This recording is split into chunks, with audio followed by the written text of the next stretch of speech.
How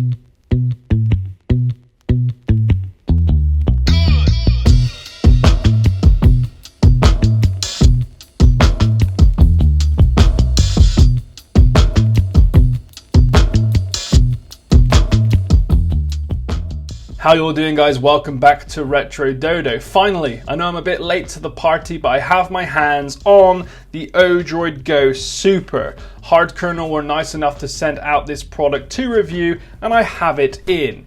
And I really wanted to love this handheld, but there was just so many walls and barriers in the way, and I even pushed this review back a few weeks for me to test it even further. But everything from the get-go was just a little bit disappointing. So today I'm going to show you around the ODROID Go Super. There are some good features about this. There are reasons to pick this up. But for me, well, let's just jump into the review.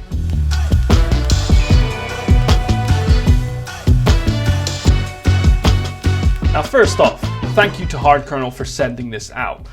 But what you got to know is that this is the second unit that was shipped to me. The first unit broke after day one. Something happened to it. I think people said it was like the internal display was broken, but one day after use it just went kaput. And I got in touch with them and was like, look, what's happened? And they admitted, yeah, it's broken, we'll send you out a new one. And they sent me out a new one.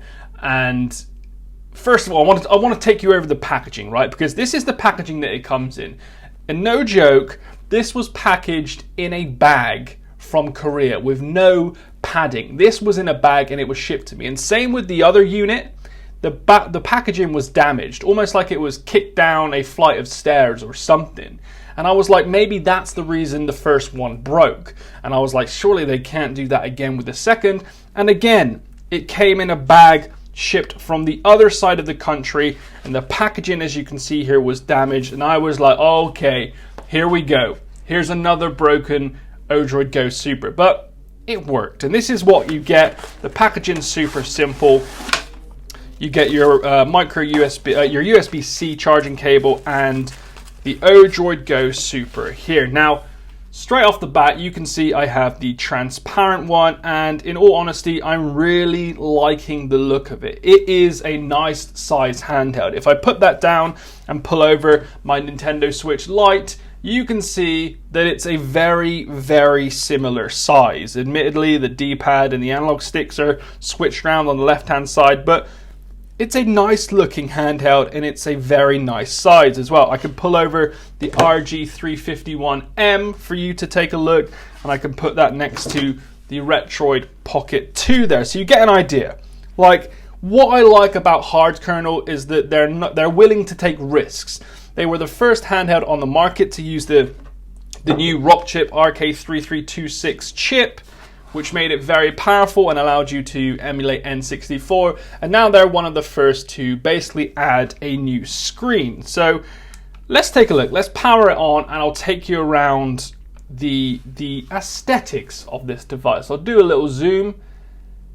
There's a lot I like about this and a lot I really dislike. Straight off the bat, the one thing I hate is these analog sticks. These are the cheapest analog sticks I've seen on a handheld, and these sticks were used on handhelds I reviewed over 2 years ago, and you would have thought Hardkernel would have looked back at our reviews, or even customers and people that have been picking up handhelds for some time now, and you would have noticed that everyone complained about these crappy analog sticks. Like, why they didn't go down the analog, not the analog pocket, the Retroid Pocket, sticks.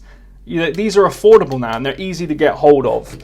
But no, they went down the cheap route, and I guess you could say they just want you to add grips, but that's a bit disappointing. The 5-inch display here has a resolution of 854 by 480, and yes, it is 16 by 9, but I absolutely love this display. It's incredibly crisp, very high saturated colors, which is perfect for playing old retro games.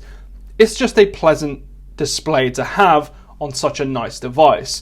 You got the D-pad on the left, which is incredibly thin and quite small in all honesty. Like, that's probably like half an inch size on the D-pad. I would have liked them to add a much bigger D-pad. On the right, you have your action buttons. Again, quite small, and my B button is actually a little stuck as well compared to AXY, but the B one is just, you know, it's just stuck, which is a little bit disappointing, and probably that was damaged upon shipping as well, which is disappointing. I'm loving the transparent shell though.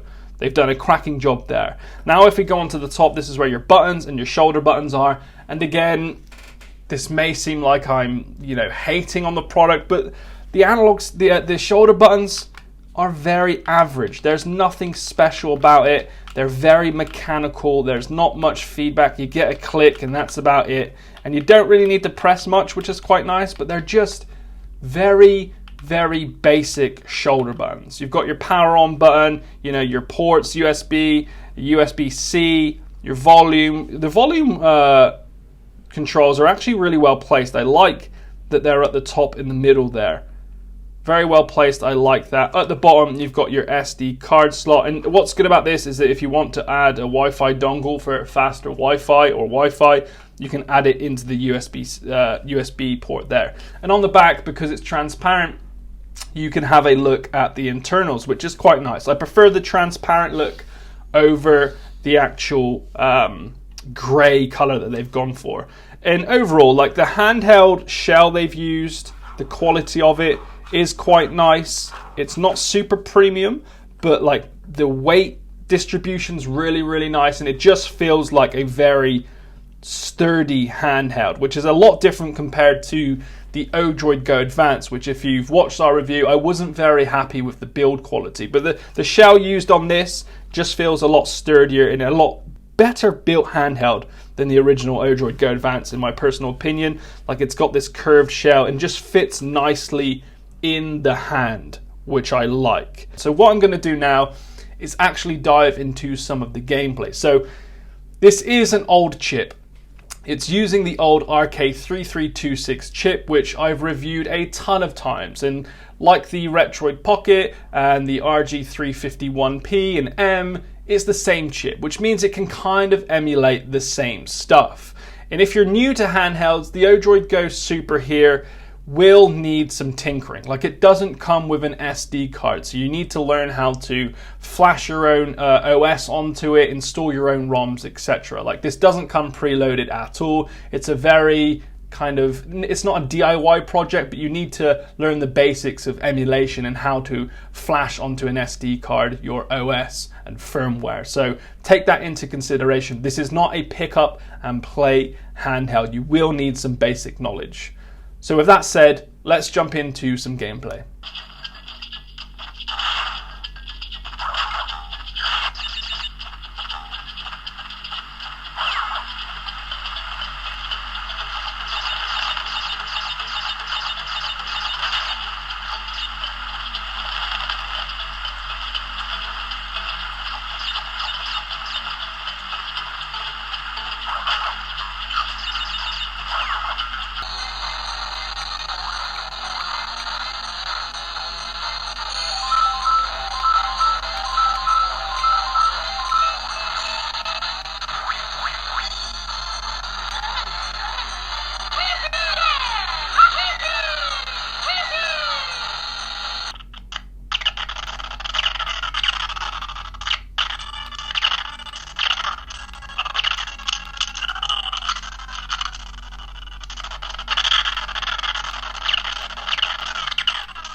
Can we just take a minute to really appreciate that screen and how crisp it is, how good the colors are? Like, the display is by far the best feature of this handheld. It's stunning. Admittedly, you do have borders because it is a 16:9 display. You're going to have borders on most of your games, which I know a lot of you will be annoyed about.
And there's a little look at some of the emulators on the ODROID Go Super. And like any retro handheld out there, you can install your own ROMs, your own emulators, you can even add box art, you can save state, load state. Like the ODROID Go Super does all that, and it does it well. And in reality, I didn't actually come across many, much screen tearing, any kind of poor emulation, but only in the large 3D games like you saw on GoldenEye, some Dreamcast, and maybe even some large PSP 3D games. They will struggle, and they have struggled on any other handheld with the same chip as this. So if you are looking for Dreamcast, large PSP games, and GameCube, this is not the handheld for you. This is up to PlayStation 1 flawlessly with a few Nintendo 64 games thrown in.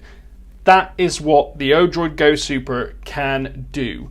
Now, in terms of the 16:9 display, it's stunning. It's very, very crisp. It's saturated, but you are going to have borders across all of your games. And it kind of, takes away the effect of the large screen. Now, you can stretch it. You can change the resolution, etc., but that kind of defeats the purpose of a large screen. So yes, you're going to have a bigger play area, but you are going to have much bigger borders. Now, that's what you're going to get from a 16:9 display. But going back to hardware, I really, really like how it feels. It's a very, very comfortable handheld. It's got some nice weight to it. The transparent shell is stunning, but there's a lot of hardware features which I would have changed, like the analog sticks, the shoulder buttons, the tiny D-pad.